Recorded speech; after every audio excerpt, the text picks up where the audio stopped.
ঢাকা বিশ্ববিদ্যালয় এই দেশের সর্বোচ্চ বিদ্যাপীঠ, জ্ঞান, রাজনীতি আর প্রতিবাদের প্রতীক। কিন্তু এই ক্যাম্পাসে কি নীরবে চলছে চাঁদাবাজির রাজনীতি? আজ আমরা জানব তথ্য ফাঁসের অভিযোগ এনে কিভাবে আগুনে পুড়িয়ে দেওয়া হলো একটি দোকান। ঘটনার সূত্রপাত 21 ডিসেম্বর 2025।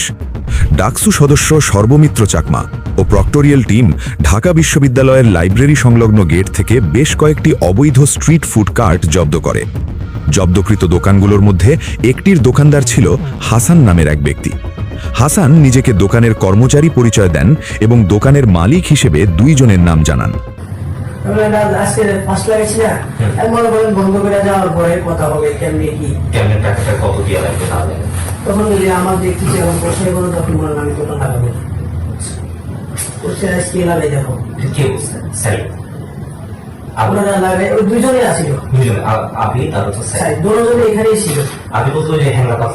তারা হলেন বিজয় 71 হলের 2022-23 সেশনের শিক্ষার্থী ও হল ছাত্রদলের যুগ্ম আহ্বায়ক সৈয়দ হাসান সাদ এবং অন্যজন জহুরুল হক হলের 2022-23 সেশনের শিক্ষার্থী আবিদ আবদুল্লাহ। তিনি উমামার প্যানেল থেকে ডাকসু নির্বাচন করেন এবং ছাত্রদলের সাথে তার রয়েছে ঘনিষ্ঠ সম্পর্ক। এই দুইজনের সাথে যোগাযোগ করা হলে তারা দোকানটি নিজেদের বলে দাবি করেন। অল্প সময়ের মধ্যেই আবিদ আবদুল্লাহ ডাকসু কার্যালয়ে উপস্থিত হন বিষয়টির সমাধানের উদ্দেশ্যে। তবে এর মধ্যে দোকানদার হাসান ডাকসু প্রতিনিধির কাছে স্বীকার করেন সেদিনই তিনি আবিদ আবদুল্লাহ ও সৈয়দ হাসান সাদের আশ্রয়ে এই দোকানটি বসিয়েছেন। দোকান পুরোপুরি বসানো হলে লাভের টাকা হিসেব করে তাদের ভাগ দিতে হবে বলে জানান হাসান। হাসানের ভাই ইমরান এই দোকানসহ আরও কয়েকটি দোকানের মূল মালিক। ছাত্রদল নেতা সাদের আশ্রয়ে তিনি এসব দোকান বসান। আমার সাথে কত হয়েছে 4-5 দিন হেরা চালান টালান দিয়ে ব্যবসা করবো, এরা ব্যবসাটা কইরা যদি দোকানটা ঠিক হয় তখন আমারে বুঝাই দিব, কারণ হেদের পক্ষে দোকান করা সম্ভব না।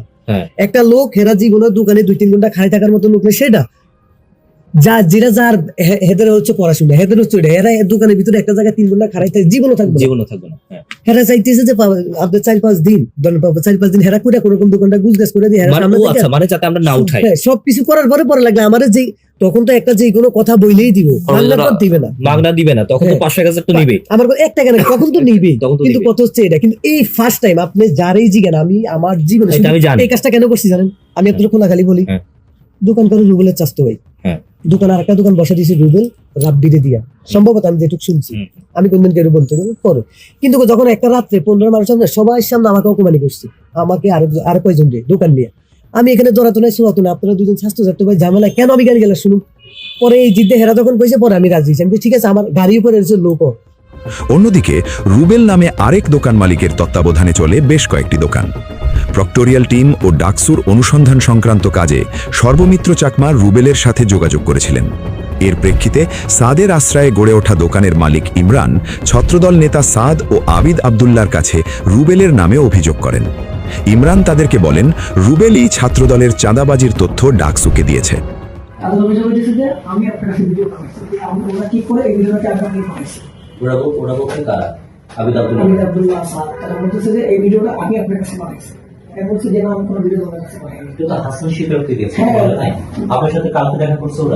কালকে আমার দোকানে এসে ভাইটা দোকান করে পরে তো অনেক ধমক দিছে, দোকান ভেঙে ফেলবে, খোলায় ফেলবে, করবে, সেটা অনেক হুমকি দামকি দিয়ে গেছে।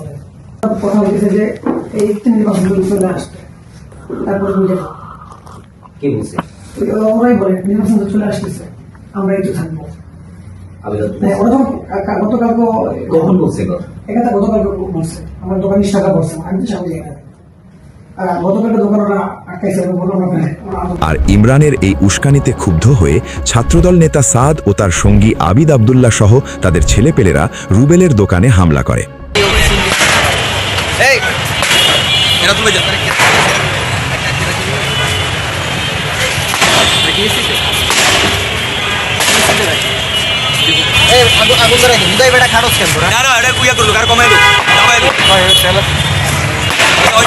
তেল দিয়ে একদম প্রক্টোরিয়াল টিমের চাকরিটা তোরাই দেব। মানুষ এই দাঁড়া ঠিক আছে হয়েছে রাখ হ্যাঁ ওই যে চাকাগুলোর মাছ উড়ে এলো। আরে চাকা ধলাই দিলেই ওই দিবে।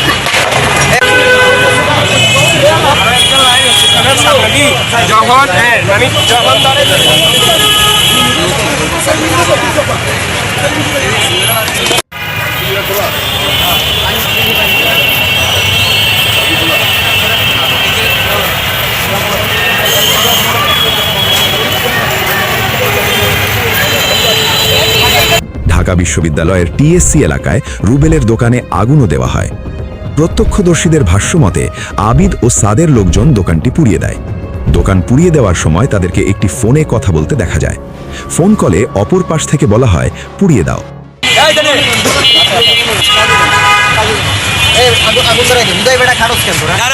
এই সময় তারা রুবেলকে গালাগালি করে এবং বলতে থাকে, তুমি ডাকসুতে গিয়ে কি বলে আসো? আমি আমার দোকান বসাতে পারি না, তুমি বসাও কেমনে? প্রক্টোরিয়াল টিম আগুনে দোকান পুড়িয়ে দেওয়ার ঘটনায় জড়িতদের পরিচয় সংগ্রহ করেন। তাদের মধ্যে রয়েছেন বিজয় ৭১ হল ছাত্রদলের যুগ্ম আহ্বায়ক সৈয়দ হাসান সাদ, জহুরুল হক হলের আবিদ আবদুল্লাহ, রাতুল চাইনিজ ল্যাঙ্গুয়েজ ২২-২৩ সেশন, কাউসার মাহমুদ ফার্সি ২২-২৩ সেশন এবং সানি সরকার রাষ্ট্রবিজ্ঞান ২২-২৩ সেশন সহ আরও কয়েকজন।